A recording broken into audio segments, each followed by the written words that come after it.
Never waste a good crisis. And when it comes to the economic crisis, don't waste it when it can have a very positive impact. You never want a serious crisis to go to waste.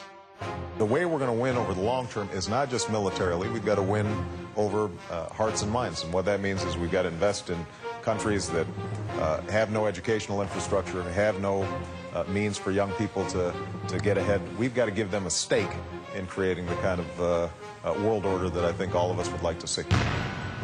Stay tuned for politics and religion.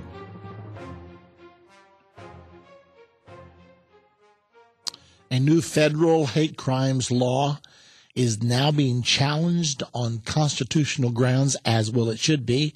Here's the story. A conservative civil liberties group is challenging the constitutionality of the recent enacted Federal Hate Crimes Prevention Act of 2009. The new law attached to a defense authorization bill that President Obama signed on October the 28th of 2009 makes it a federal crime to attack someone because of their sexual orientation or gender identity. The Michigan-based Thomas More Law Center says it elevates people engaged in deviant sexual behaviors to a special protected class of persons under federal law. Now, please do understand that anyone attacking anyone is already covered by criminal law. This simply does two things.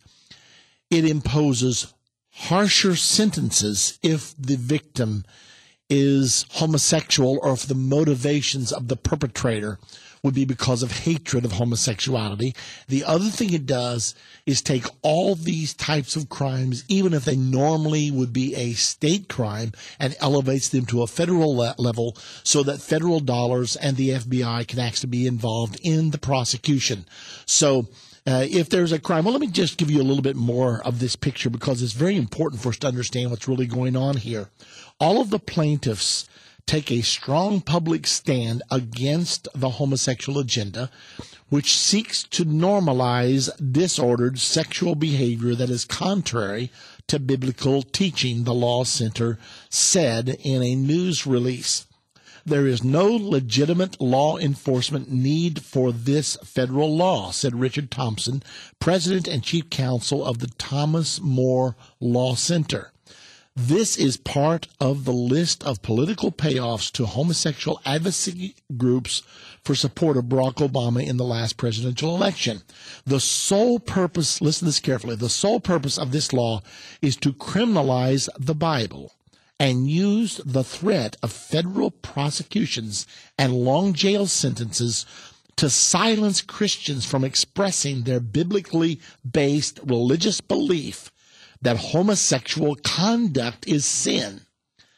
It elevates those persons who engage in deviant sexual behaviors, including pedophiles, to a special protected class of persons as a matter of federal law and policy. Several points here that are really critical for us to understand because this is such a huge thing, a huge development in our society. Notice, first of all, this law didn't get passed fairly. It was done through political trickery and treachery. They attached this law to the back of a defense appropriations bill. I don't believe this law ever could have passed through the Senate had it not been attached in this way. Now, that does not justify all of the senators that didn't have the guts and the backbone to stand up and vote against that defense bill and say, you strip these hate crime provisions from this bill and we will go ahead and pass your Defense Appropriations Act. They didn't have the courage to do that. Some did, but not nearly enough to stop the bill. So that's the first thing. They used underhanded treachery. I'm talking about Barack Obama. I'm talking about all the people that voted for hate crime legislation. And I promise you, it wasn't just Democrats. It was Democrats and Republicans. But the whole thing that we need to understand is that there already were laws to punish any criminal activity. This simply takes homosexuals and gives them a special level of protection and intimidates all those people who would speak out against the sin of homosexuality.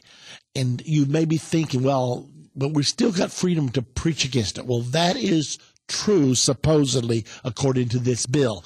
However, go to the other countries that have passed bills just like this one and see what the result over time has been. One preacher was thrown in jail for preaching a sermon against homosexuality in Europe. In Canada, there were people who put ads in the newspaper, simply actually listed the scriptures. They didn't even quote the scriptures, just listed the scriptures against homosexuality in the newspaper. They ended up being sued and fined by homosexuals that were offended by the publication of scriptures in the newspaper. This is not really a hate crime bill. This is a thought police bill.